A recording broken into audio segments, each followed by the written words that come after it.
Good evening, everybody, and welcome to the Fallout Bar after night 3 of the PDC Premier League darts, BetMGM Premier League darts, whatever we call it, is one or both or any combination of. From Dublin tonight, my favourite venue on the calendar. Unfortunately, I'm sat on my sofa this evening, but it does mean that I get to sit here with Mr. Corwin Evans, as ever, on the Fallout Bar. Evening, Corwin. How are you? I'm very well, thank you. Yeah, the Fallout Bar seems to be our weekly congregation at the moment, and it's a pleasure being here again. And what a night! The crowd were amazing. The dart was amazing.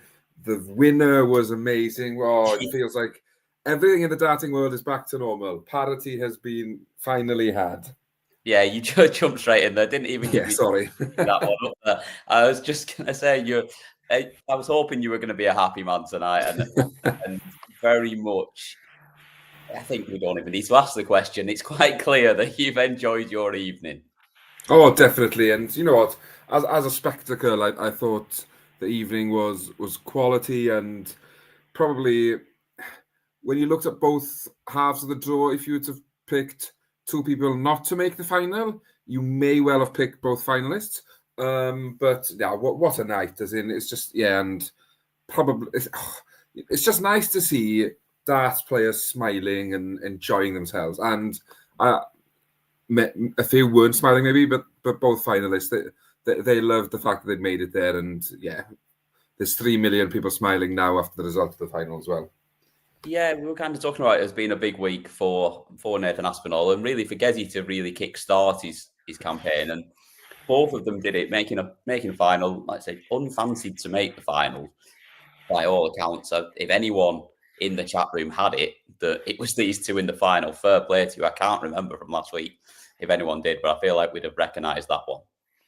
Yeah, definitely. I know a few people picked Price to win, but I don't think many picked Asp to make the final. But yeah, fantastic. Speaking of the chat room, plenty in the chat room as ever. Richard's in, Nicholas is in, Shelty's in, Kevin as well, Max, Sarah, Gordon, Conga's in there. Who else have we got in? Anyone else? Barry's in there as well, and Dan in there as well. So plenty of people in already. Obviously, we'll come to you and give you your big moment as we get to the end to get your predictions in for next week. But getting into this evening's action, one man that really is in trouble at this stage now, 3 weeks in with no points on the board, Stephen Bunting. Look, tough assignment first up tonight, up against Luke Humphries. But he's played well again, but again, it's no points. And it starts to become a problem the longer that goes on.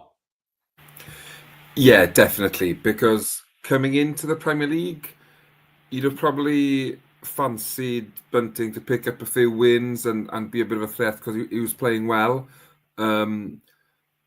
I don't know. I think no player talks about being in the Premier League, and they all say, "Oh, if I get picked, happy days." But if not, it's not the end of the world. But I think they do care, and I think Bunting's probably worked so hard to get to this point in his career, back in the Premier League. He's probably letting his emotion maybe take over a bit because he's more than capable of beating every other player in the Premier League. It's just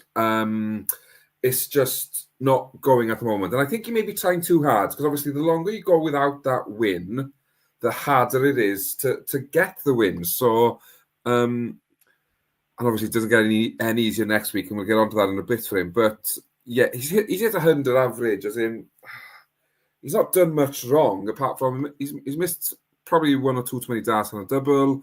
But yeah, it's just he cannot get the rub of the green at the moment. No, like you say, he's 40% on his doubles, the same as Luke Humphries was, exactly the same. But Humphries just gave himself more opportunities. The scoring was just a little bit better from Humphries, and it meant that when it did come down to it, those extra 5 opportunities he got allowed him to get the extra 2 legs he needed to win the game. Like I say, Yeah, exactly. It's another game where you don't feel like Bunting did a lot wrong. But you're going to play Luke Humphries or you're going to play Luke Littler. 40% on your double isn't going to cut it, is it? Especially if you're not going to outscore them, which is very rare that you're going to do that these days, the way these two play the game. Well, exactly. That's the thing, isn't it? And I think what you saw later on in the evening is when a player, I think, Price went 4 out of 4 at one point on his doubles, and that's how you beat them. Is you don't let them come back to the board, because if you let them come back to the board, they will punish you. And as somebody says in the comments, Bunting will win games. Of course he will. He's too good not to. But the longer he goes without that win, the harder it is to see him pushing for the top 4 and the playoffs. And it's a tough old place when you don't win. We've seen it last year with Peter Wright and Gerwen himself, as in not picking up the wins they need, and it does become a bit of a slog. So hopefully for Bunting, he turns his fortune around and he gets himself involved, because I do think it's still very competitive in that 3rd to 8th place in the table. Yeah, it is, and that's the problem, isn't it? It's the longer it goes on, one, it gets harder just to pick up that first win, but also you've basically played yourself out of it at that point. We've had a request in the chat room for you, Carwin. I don't know whether you fancy a go at that or. Oh, you know what? If I didn't have a sore throat, I'd have been well up for it. But I don't think my really very unfortunate for everyone in the chat room. The throat's just not quite up to it. Bob was there this evening. I remember him saying last week and being very jealous of him at that point. People thrown out all evening. Maybe they've listened to what we said last week about people that are listening and getting booted out. I think, as I so eloquently put it last week, you fucking ruined it, you know. I think so. Yeah, at least if they're going to start doing that, it might just make a difference. Exactly. Yeah, I suppose it is what it is. The next game tonight, this was the one where I tried to talk myself into the upset on Luke Littler again after. I'm going to mention that one from a couple of weeks ago with Johnny Clayton again. I tried to talk. I just said I just didn't think that Gerwen Price would hit enough of his doubles to beat him, and he didn't. No, he's 30% on his doubles. He missed 14 darts at a double, but he just gave himself enough opportunities that it didn't matter against Luke Littler, which we're not going to see very often. But a 6-4 win for Gezi to kick it off, really, really good start. Yeah, and it's bizarre because he averaged over 102 and missed 14 darts at his double. As in, those sort of numbers usually mean you lose 6-3, 6-4 to Luke Littler. But I don't know whether maybe Luke was a bit tired, having been to a gig last night, maybe. Who knows? But he didn't get what I was hoping for, that I was hinting at last week, that we might get Pitbull actually doing the walk on tonight, because he did have a gap in his calendar between last night, where he played the same 3 arena, and tomorrow, where he plays London. He had nothing on this evening. I thought we might just have seen it, but we didn't get it. No, but I did see on social media that they had met and had a photo, and he wished Littler good luck. But yeah, I don't know. As in, it's hard to tell. It's hard to say that somebody who's averaged 99 looked a bit flat, but he wasn't. Yeah, I don't know what it was about him. As in, whether it's the fact that Gezi gives as good as he gets, and that he not that he bullies players, but not the sort of intimidates. That's the word. Yeah, and maybe he couldn't intimidate Gezi Price, but I do love this rivalry between them. I do think having Luke Littler doing so well on tour is bringing the best out of Gezi, because he knows he's got to give it big if he gets a chance. That's 5 in a row for Gezi against him now. Exactly. He's got his numbers. I don't think there's anyone else that has that sort of a record against him. I know Van Gerwen won a few against him, but that seems to have sort of, I wouldn't say that was as many as that. Not many players have beaten him 5 times. That's a fair point. Not many have got a run of 1. Yeah. And I thought it was really impressive from Gezi tonight, and sort of just, even though there was still that vulnerability, he just played really well. Other than that, and it's a good sign that you can be beating people even when he's still not quite at it, which I think is the best sign for him, especially going into obviously another week of the Premier League and Exeter next week. But then off the back of that, we're up Minehead, and it's a chance to get a big one on the board. It's got to be positive for him. Yeah, and I think as well, he's timing it right, as in the difference a year makes even. And I know it's only February, and I don't want to get carried away, but at this point last year, it had felt like he'd almost written the year off. He was sort of toyed out the pram. He was sort of going on social media. No, I had enough of this. Can't nothing going right. There seems to be a lot more positivity, and I know we've spoken about speaking to professionals and getting some help with that side of things, and it feels like, well, it's clearly worked because he's in a better frame of mind with sort of no toys being thrown out the pram as of yet, but he's also winning again. And as much as winning is a habit, so is losing. So if you can get yourself out of a losing habit, your entire outlook on that or whatever it may be is better. And he's smiling, he's joking, he's high-fiving, as in, this is a side of Getty Price we've not seen. And we'll get on to the high-fiving the final when we discuss the final, because I'm not a fan of it, to be honest, but that's another thing again. But he seems to he's in a good place again. And I personally think for the world of that, it's great to see, because a happy Gezi means more competitive, bonkers evenings like we've had tonight. Yeah, 100%. I'm fully with you on that. The next game was an odd one. The first leg, after they both thrown 12 darts, I genuinely think that I thought it was going to be 6-0 to Rob Cross. Like, Asp looked a million miles off it. And then Cross just started dicking about on his doubles, like just proper faffing. And he just never recovered from it. No, and another one who seemed a bit sluggish, really. Well, I say that he hit 3-1-40 to start the game, so he wasn't sluggish for the first 9 darts. But from there, he just... Yeah, but he managed to lose that leg in 21. Yeah, crazy to think how many sort of... On his own throw. Yeah, to score, 420 points in 9 darts and then 79 in the next 12 doesn't sort of bode well, really, does it? But I think credit to the Asp, as we know with the Asp now, he will dig deep and he will grind out games, and it's that sort of terrier-like attitude that we're used to seeing from him. And I think he probably knew, as in Cross wasn't playing the best he could, and that he was off the pace, and probably thought, right, I've got a chance here to sort of to punish him and get that first win on the board, because that's the toughest one to get in the Premier League, is that first win. Once you get that, you're in it. Then you're in the competition. So and he seemed to build from that victory. As in, the averages weren't great, but obviously the first leg sort of set the tone for the averages for the game, really. But no, yeah, really, like leg 1 and 2 really were kind of exactly that, and it did improve a bit from there. It did, yeah.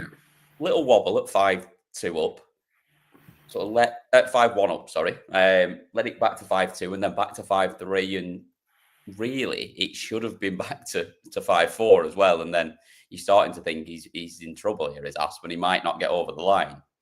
But more missed darts at double from Cross in that 9th leg, and that was all she wrote. And Asp wrapped it up in 2 darts, I think.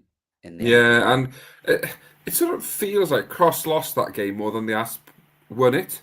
But obviously, you can only play what's in front of you, and if Cross wants to gift the Asp that many legs with missed darts or whatever, then he'll gladly take them. But Cross will be disappointed, because the way he scored in that game, he shouldn't have lost. But obviously, 180s for dough.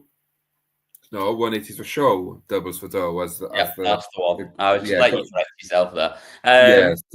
But you're right. It is 180s for show, but doubles for dough. And another example of this came in the final quarter-final, in that Chris Dobey has outscored Michael Van Gerwen on basically every metric, but 25% on your doubles, he's just not going to get it done.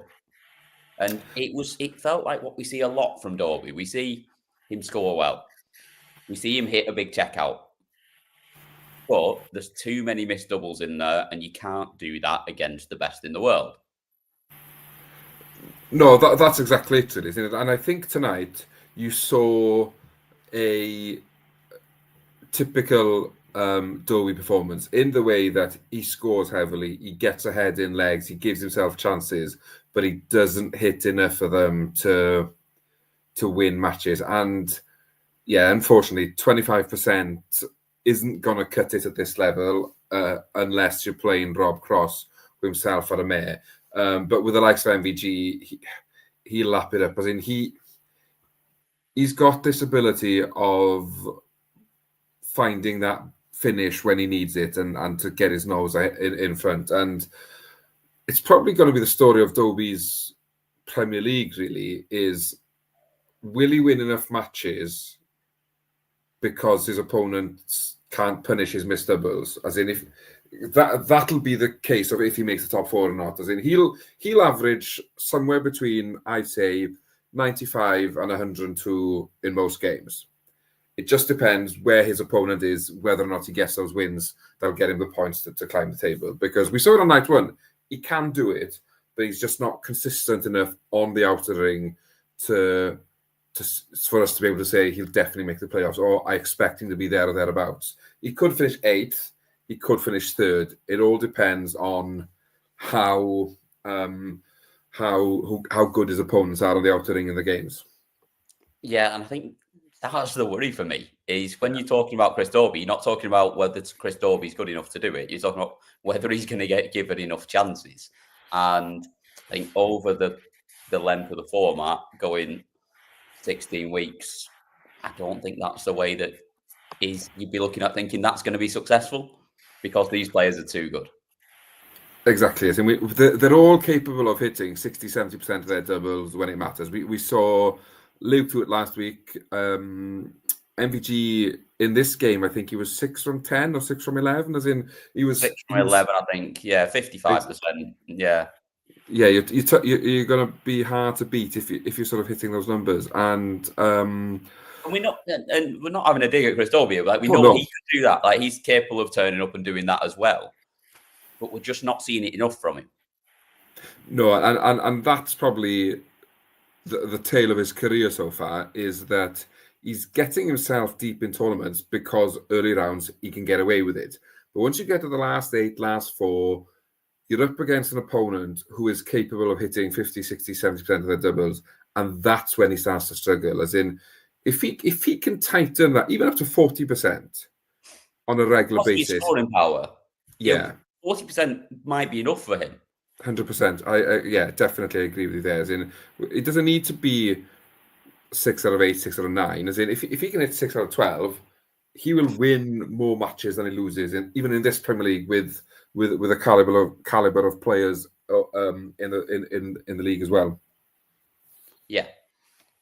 One person who was 50% on the doubles and didn't manage to win was Luke Humphries in the first semi-final, and that was because this was an unbelievable display of finishing from Gerwen Price.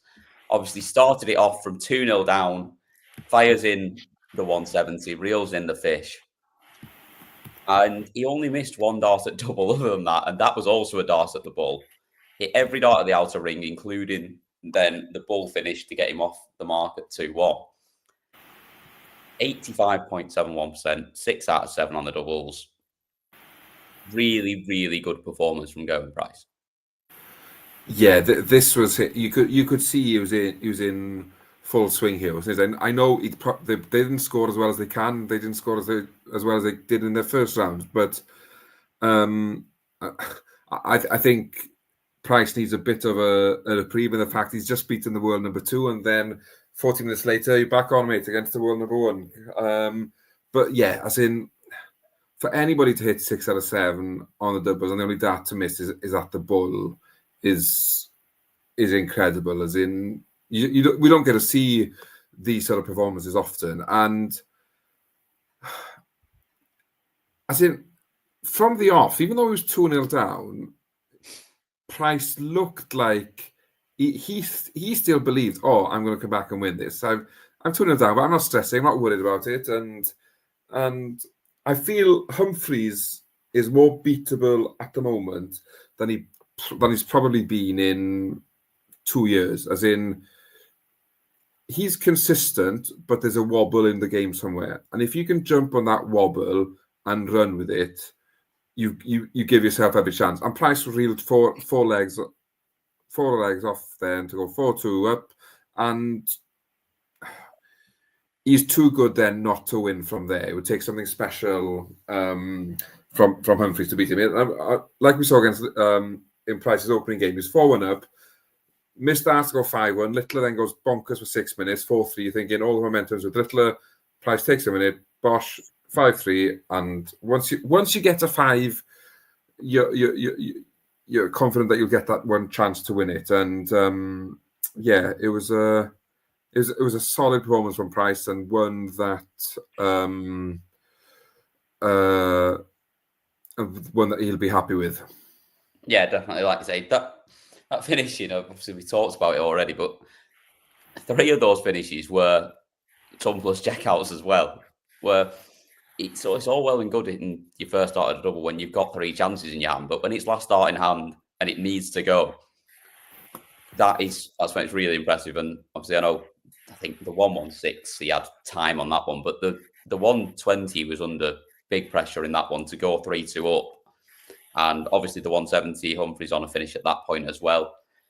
There was just a determination and a steeliness that he was like, I'm not getting beat today. I'm just not going to allow anyone else to beat me.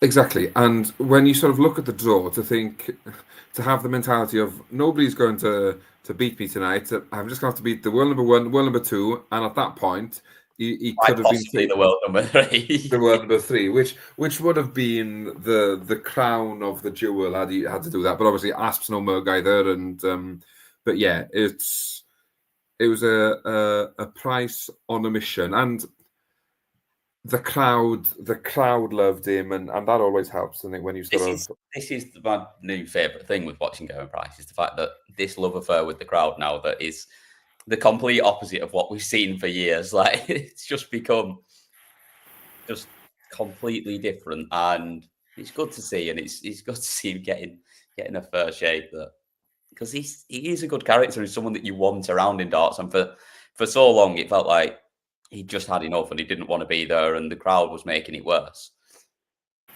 Yeah, and that was like we want him around, we want him in darts, because darts is a better place when Gerwen Price is there and playing well. Oh, definitely. It adds value to the entertainment. Don't get me wrong. We get world-class averages across the board now, but it's the little quirky characters that add that extra bit that you want a bit of spice on stage, and he'll interact with the crowd because he knows it winds them up, and it gives himself the boost he needs. And it's good to see. I'm sure he may even put in social media tomorrow, he'd be happy to see the world champs go to Dublin, because they clearly love him over there. He'd already been on socials before the final. On his Instagram, he'd put a story up about how much he loved the crowd and Dublin. So yeah, you might not be wrong there. Another quirky character, Nathan Aspinall, and it was really evident in this game against Michael van Gerwen that Nathan Aspinall did not stand still for a second in this game. He was constantly moving, and all I can put it down to is, I think, obviously we've seen how many regrips and resets and how much he has to. I think he genuinely believed tonight, if I just keep moving and keep on my toes and don't stand still, then he becomes a smoother action. And it felt like there was getting into his position to throw. It was almost like there was no stopping it from him moving up to the hockey, and it was like there's this movement to get there, that it was like a big arm movement to put it there, rather than usually where he'd just stand there and throw it. And it felt like there was a conscious decision to try and make something happen and make something work with this. And it worked perfectly for him in this game. really good performance from him, the best we've seen from him for quite some time, I'd say. And 6-3 win over Michael van Gerwen, who really never felt like he was in this game. No, sort of similar to the cross performance against the Asp in the first round, really, where taking the thing away from Aspinall, as in he averaged almost a ton, as in outscored MVG in every department, but felt like MVG wasn't quite at the races. And I don't know, because usually you sort of see MVG get himself up for it and G himself up and really get into the game, but he just felt like he was sort of Flat, wasn't it? Like, yeah, it was a bit flat, and I can't think why, because you get up for these nights because there's a 10 grand bonus at the end of it for you, and I suppose it depends how much 10 grand matters to you. And well, and yeah, a lot of money over the last sort of decade or so. That's true, yeah, but take it away from the Asp. What we have seen is we've seen this a lot from him. This dipping in the semi-final and not showing up the same in the semi-final as he does in the first round, which is fine, because if you win your first round game every week, you're probably going to have enough points to get in there. However, you're going to make it harder on yourself than if you go and win a couple of nights. And I still think he will go and win a couple of nights because he's that good and it's Michael van Gerwen and he will win a couple of nights here and there. But we're seeing it more and more and more from him that his second game of the night, the standard is not the same. And he does drop off. And it is difficult to get yourself up for that first game and then have that 20-minute period, especially when you've played last of the quarterfinals. You've got not as long until you're back on again.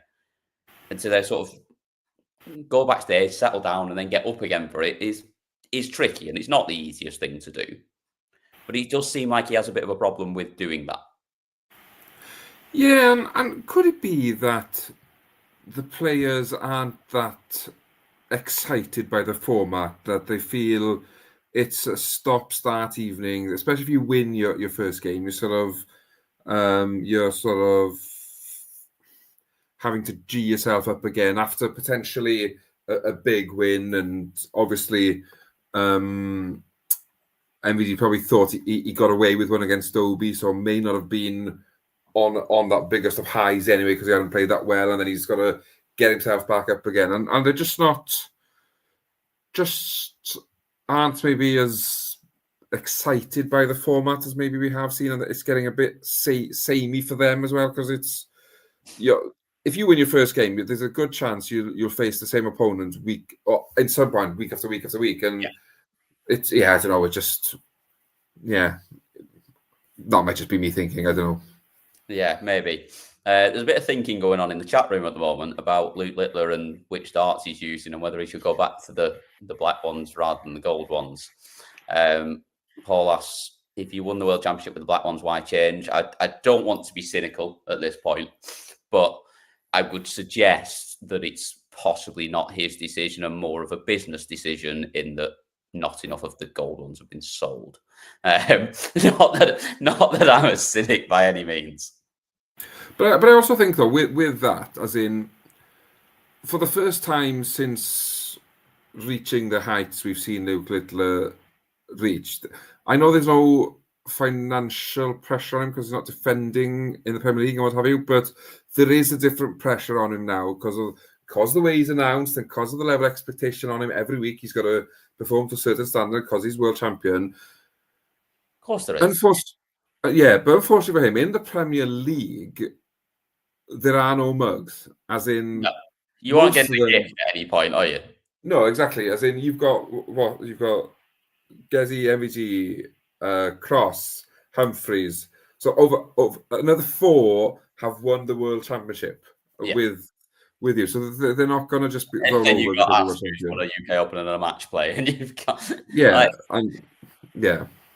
It's there's no gifts in there. No, and he's going to have bad weeks. And to be fair, it doesn't really matter sometimes whether he sort of whether he has a good week or a bad week, sometimes, even if you've had a good week, someone will just turn up against you and play you off the board. Like, he's not played badly tonight at all, Luke Littler. But he's had his time. We've talked about him. On to the final.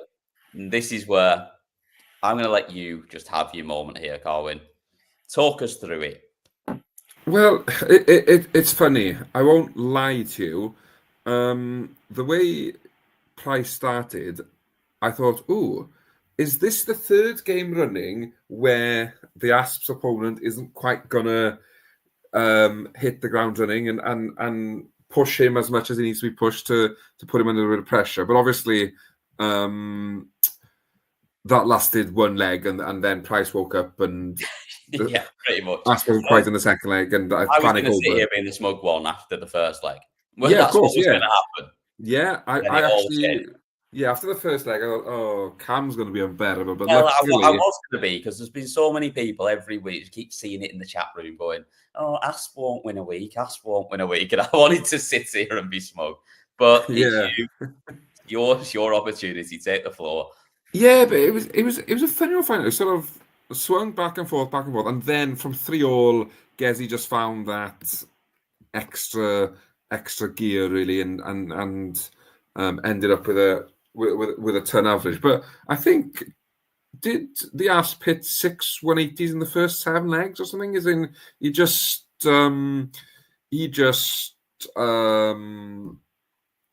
flew out the traps, but probably didn't get the reward he deserved for his early scoring, and found himself 2-1 down. Obviously got the break back, went 3-2 ahead, and I thought, oh, come on now, Price, you're playing better than your opponent, but you've still got to beat him because, as I've just said, there are no mugs in the Premier League this year. But then, yeah, once he got his nose in front, I think it was that 7th leg where they went back-to-back 180s. Well, not high 5, low 5 after the bit of jokey interaction between them, which I don't get. You're playing for 10 grand, guys. I know for them, 10 grand might be peanuts for most working people, but I don't like that. But anyway, Price won, so panic was over. But it's nice to see him enjoying himself. There's a moment for it, I think, and I don't mind it here and there, but not for a 180. Yeah, just because they went back-to-back 180s, as in if you've I'd say if you both went back-to-back 180s and you both sat on 141, I don't mind it after that 4th one there, even though probably should be focused on trying to hit the 9. But I don't mind it there because it's a big moment and sort of fair play to you both for firing them in. Or if someone takes it out or takes out the big fish, I'm fine with it there. Yeah. Even if it's just a last dart ball finish, whatever it is, just something that is a big moment, I'm fine with it. But for a 180, like, come on, lads. Yeah, as in the amount of darts they throw a day. Bear in mind, at the point of it, like, what was it like? Aspinall hit 6 at this point. Yeah. And gets you at 3 or something. Like, it wasn't like it was the first record breaking, yeah. Yeah. But yeah, as in from 3-3, it sort of felt like there's only one winner really. And yeah, he found another level at that point, didn't he? Like, I don't know what his average was after sort of 5 legs when he was 3-2 down, but I imagine it was less than what it finished up comfortably over 100. And again, 50% on his doubles, which was really, really good from him again. And I'll be honest with you, if it wasn't going to be asked to win it, I'm quite happy that Gezi was the next man to win it, and see him in there and fighting and sort of giving it a real go this year, which it looks like he very much is going to do. Yeah, and I think. Sorry. Go on. I was just going to say, yeah, and I think that sort of fits the narrative of how Price has started 2025 in a stronger place mentally. But even though the Asp lost the final tonight, I think he should take a lot from it that he's been able to string 3 decent performances together, because he's got an issue. We're not calling it arthritis apparently, but he's got an issue, and it's something that is affecting him. Maybe not as much tonight as we've seen the last few weeks, but he's not playing as freely as he has done previously in his career. So for him to be able to string these 3 games together and get to that final will give him a lot of confidence and belief going forward for the next 13 weeks. Yeah, I think so, and I think you're right. I think it looked quite clear that he tried to do something different today to try and battle with what he's struggling with, and it clearly worked because he's made a final and he was in a good position to potentially go on and win that final as well. So definitely loads of positives for him. Obviously, he's off the mark now, points on the board. We have got a clip from Gezi as well because, as we know, the famous Mr. Phil Bars is the hardest working man in darts, and he has already got it in the back for us. So we'll listen to Gezi, we'll run through the table, and then it is time for predictions. So if you haven't clicked that subscribe button already, you need to click it now, otherwise you won't be able to get involved. And give us a like while you're at it. So on the other side of Gezi, we will be back. Yeah, I felt like, the Luke Humphries game was probably a bit more important to me than the first game, even though the first game's worth 2 points and the next game is worth an extra 1. I think I slipped up against Luke last week, and I'm playing him first game next week, so I just needed to prove a little point there that, I'm playing well enough to win these games and win the nights and win anything, really. Yeah, I suppose so, but Nathan's probably not bothered about that, neither am I. As long as we keep playing well and get into finals and keep playing in the Premier League, that's all we want. There's that mindset. He just wants to be playing. He wants to be winning, and it's good to see. And it's much better to see him in that mindset than when he was when he didn't want to be there, and it was quite clear that he didn't want to be there. Yeah, that's the thing with the Premier League, isn't it? As in, if you don't want to be there, it is brutal and it is a long series of events. And I know people will say, well, it's an invitation, they don't have to accept it. But I think due to sponsors and commitments and what have you, it's a very hard thing to turn down, regardless of maybe whether you want to or not. The benefits you get from exposing your sponsors and what have you for 16 weeks on the big stage is lucrative for them as well. So yeah, it must be hard. And I just hope Stephen Bunting now will look at maybe the difference between price last year and this year and just think, okay, I just need to not panic. There's plenty of time left. Just get that first win under my belt, and then I can build and grow. Because he's not out of it. Obviously, you can't. You're not out after 3 weeks, but you just need to believe in yourself and get this first win. You win 2 nights in a row, and you're top of the table. Like exactly. Even from having no points at this point, is the potential for that. So yeah, not out of it by any means, and he's still very much early days. The table as it stands then, in full, we'll go from the bottom. So in 8th place, Stephen Bunting with no points as it stands. Sat just above him is Rob Cross, just the 1 win for Rob Cross so far. 2 points on the board for him in 7th. Chris Dobey in 6th with 3 points. And then just above him, Nathan Aspinall after tonight's final in 5th place, 3 points as well. Luke Littler occupies the 4th spot. He has 5 points now, courtesy of that 1 night win. No wins on any other night, but the 1 night win gets you in that top 4. Michael van Gerwen in 3rd has 6 points, 3 first round wins, nothing else to go with it. In 2nd now, after tonight, Gezi Price, 7 points on the board, gets himself up into the top 2. And then top of the tree is still Luke Humphries, 10 points, 1 night win in there. He leads the way at this stage. I'm going to make a bold statement after week 3. I think the top 4 at the moment will be the 4 that make the playoffs. I'm not sure that's the boldest statement you've ever made. No, probably not. No. The top 3 in the world and Gerwen Price. It's not the bold, because I thought Luke Littler was going to beat Johnny Clayton. What a crazy world I live in. Thank you for mentioning that, so I didn't have to. Good evening, Anthony, in the chat room. As ever, he's given Carwin a little shout out there as well. Happy about that. So maybe not the boldest, but I do think maybe the top 4 as it stands will be the 4 that make the playoffs. I can't see anybody from the bottom four having I know we've seen a few of them win a few games, but get the consistent runs you need to maybe make the top four. Yeah, I think you're right. I think it's sitting in a position right now where we've not really played the best yet, any of them. No. And they are still the top four, which is Worrying. concerning for the rest of the field.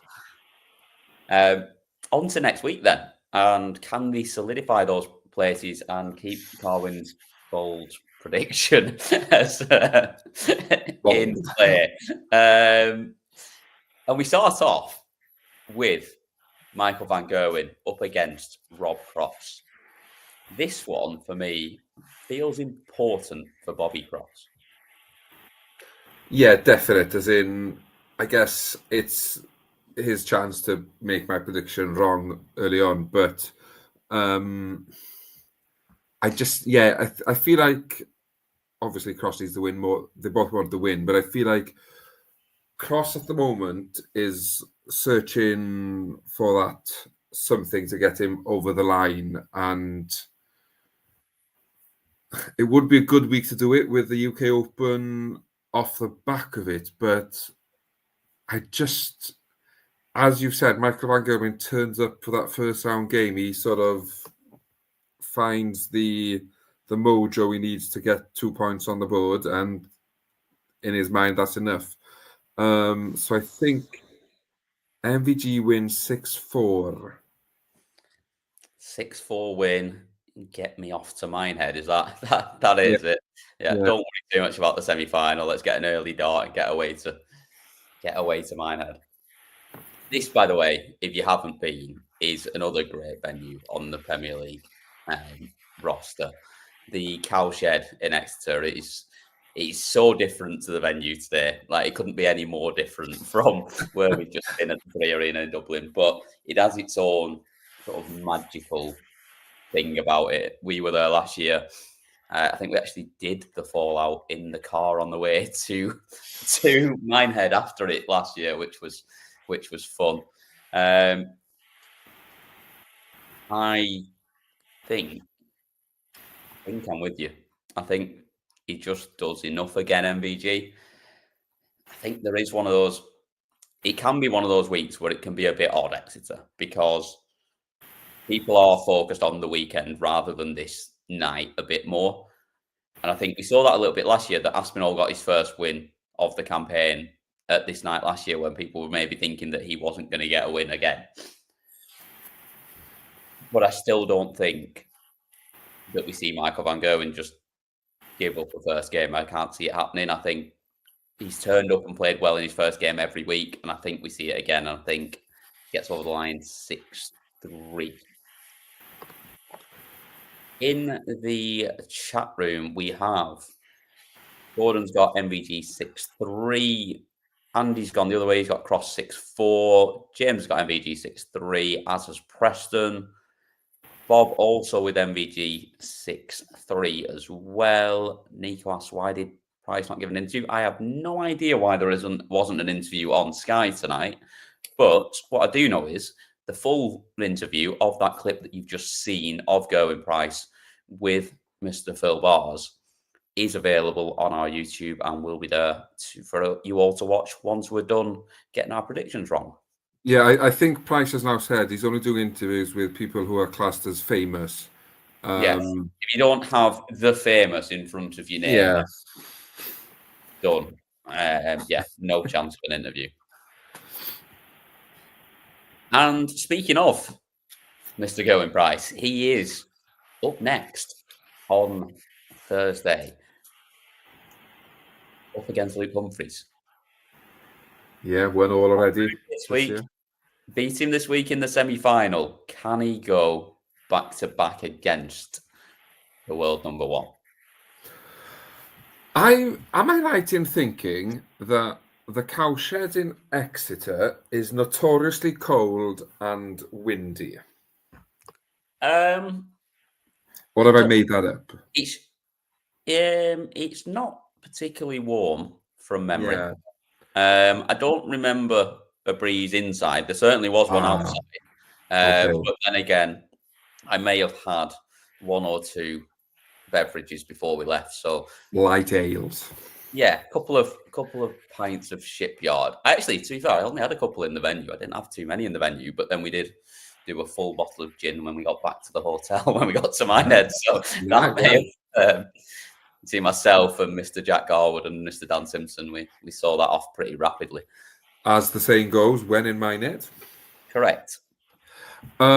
No, because I just thought if there was a wind If there's inside, a bit of a draft, yeah, it's not the place for Luke Humphries. No, exactly. And I have a sneaky feeling we get a last leg decider, and I've got to pick, haven't I? Who wins the ball? But Price wins 6-5. This is all getting a bit friendly here because we're all going the same way. Yeah. Where I think some of them will have their eye on the weekend, I think Gezzy's more a player that wants to be in form rolling into it. So I think he will fancy this more on Thursday night than some others might. So I think we see him play well again. And I think he wins it. I'm not going quite as close as you. I'm going to give it 6-4 to Gezzy. Take that. Who else have we got in the chat room? Andy's got it 6-4 for Humphries. James with me with 6-4 for Price. Gordon's got it 6-4 for Humphries as well. Preston's with you. He's got Price in a 6-5 win. And Bob's with me with 6-4. So, yeah, a little bit more in Gezzy's favour than I thought it might be in the chat room. But there we are. And got a few thinking that he might just make it through, and he could maybe even go back to back on Premier League nights, possibly. The third game of the night, Chris Dobey against Nathan Aspinall, sat 5th and 6th in the table, just outside of that top 4, both of them on 3 points. I know we're only in week 4, but this feels like it might just be a big one. Yeah, it's massive, isn't it? Because whoever wins it opens up a bit of a gap. Well, obviously, we don't know how far Bunting and Cross may go, but I feel like this is a big one for both of them. And Dobey will want to get back to winning ways after 2 early exits, and the Asp will hope to continue his good form from this evening. I think we're in for another treat here. I think Chris Dobey misses 4 match starts and the Asp wins 6-5. Stop it. Stop going for the same things that I think. I'm not going to all of you and say 4 missed match darts, but I would not be overly surprised. But I do think this is close. And I do think Asp gets over the line. And I do think that it will just come down to the fact that Dobey will outscore him probably. And he will probably have more darts at a double. But when it comes down to it, Asp will hit more of them. And he wins it 6-5 for me as well. Which means we've agreed on all 3 predictions. Not quite on score other than that one. But we've got some silly people in the chat room. Dobey 6-2, Dobey 6-1. Nathan Aspinall doesn't get beat by those sorts of scores. It just doesn't happen. Even if he loses, it'll be 6-5. Other than in the final tonight, but that's different. Asp 6-5 for Gordon, and Bob's got it 6-4 to the Asp. He is gone the same way as me and you on all the predictions so far, and it's always a good place to be if you're on the same side of things as Bob, because he's generally pretty accurate. Definitely, yeah, he knows his stuff. Well, just getting in there late with Dobey 6-5. That's a more reasonable prediction for Dobey to win, that it will be 6-5 rather than 6-1s and 6-2s. Final quarter-final in Exeter. Stephen Bunting, 0 points, up against Luke Littler. Big big game for Bunting. This 4 weeks without a point starts to look. You're a quarter of the way through then, and still without a point. That starts to look a little bit nasty at that point. Does he get his first 2 points? Yes, he does. I think by the time we roll the circus to the UK Open, all 8 players will have picked up points. And I think we're going to see something similar from Littler to what we saw tonight. But I think Bunting has one of those magical moments. And yeah, he gets over the line. He wins 6-4. I think he may have a shambolic UK Open because of it, but he gets that much needed win in the Premier League. 6-4 Bunting and throws the bottom half wide open. It would be needed, and it would be big for him just to give him that little bit of confidence and that just allow him to relax a little bit going forwards. It doesn't happen, but it would be big for him if it did. We're going to disagree. It's about time we disagreed on one. I don't think we see vintage best Littler by any means, but I think it's still enough. And I think this might be one where we see missed match starts at double for Stephen Bunting because he knows how big it is in that moment. It might only be 1, it might only be 2. But then when he misses them with Littler sat there with 20 left and it just goes for a start. So I'm going to take Littler to win this one 6-5. In the chat room, we've got James has got it. Bunting 6-5 basically gone the opposite of me there. He's got Littler missing the doubles and Bunting doing it. Andy's got Littler 6-1 9-darter. I mean, I'm always there for it. Yeah. Got a 9-darter in it. I'm happy with that. Littler going back to the black darts if he contracts out into 6-4. Bob's got it Littler 6-2 and Preston's got it Littler 6-3. Kev's gone all 4 predictions in one, which I'm fine with. Don't everyone start doing that, otherwise it'll ruin the first 2 try and go through them. It's just me and you predicting. Yeah. But yeah, he's gone MVG 6-3, Price 6-5, Ass 6-4, and then Littler 6-3. And that leads us on to the final bit of the show, which is always, we wrap it up with, from your winners, you need 2 finalists and a winner. And I've made you go first on all 4 tonight. I've decided that I've just pulled rank tonight and that I'm in charge and you. Usually I mix it up, but yeah, no, you are in charge. Then. I'm not going to change anything now either. You're going first on this one. Who are your 2 finalists and who's winning it? Okay. I actually think the only thing different from tonight to next week is the top I wear. Price beats Aspinall 6-3 in the final. I like it. So you're going for the red top next week then, are we? The well, red Welsh rugby shirt. If we go back to back, it'll have to be red.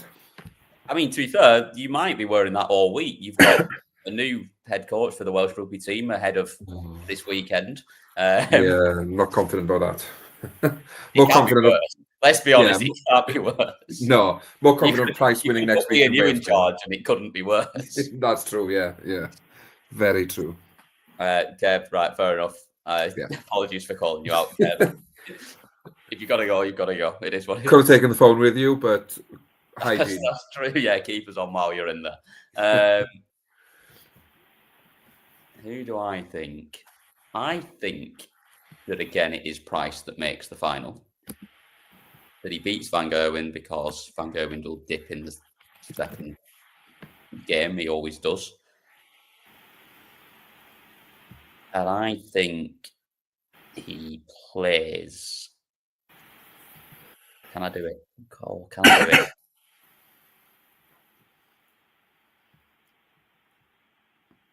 No, yeah, go on then. Yeah, I'll have Asp getting there as well. Beating Littler? I don't think so, yeah. I just nice. I've got a feeling that you might just do that. Like you say, you sort of think Littler might have his eye on the weekend and not play that well in the first game. I think we might see that in the second game. So yeah, we've got the same finalists. Well, I'm gonna have Asp getting his win on the board. So I'll take Aspinall to win 6-4 in the final over Gerwen Price. Nice. In the chat room, who have we got predicting the final? James has got Dobey beating Price. That'd be a good final. Yep. Littler to beat Cross for Andy. MVG beats Littler 6-5. I mean, that would be a fantastic final if it happened. A couple of predictions for that. Preston has gone the same way as well. Price beats us 6-4 for Bob. So he's with us. That's the final again. And then Littler 6-5 for Kev. He has got that win over Gerwen Price. Shane wants to know, why was Price so fast with his walkout and exit? I think he just wanted to speak to the famous Mr. Phil Bars. I think that's all it was. He was just desperate to get in. And as always, now that we're done, you can go and see that in full on the YouTube channel. But that is it for us following the third night of the 2025 BetMGM Premier League darts from Dublin. Wonderful arena that it is. Great night of darts. And we will be back next week. I don't know if it will be me because I am at least en route to Minehead at that point, if not already there. I don't know if we've still waiting for Dan Simpson to figure out a plan that he's been promising for about 4 weeks now of when we're going to fire down and where we're going to stay on the way down. But yeah, so it may not be me. It may be both me and Dan Simpson, as well as you, Carwin, but me and Dan in the same hotel room. That's possible as well.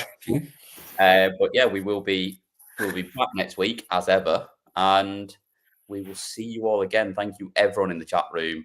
You make it what it is, as always, and we will see you next week. Good night.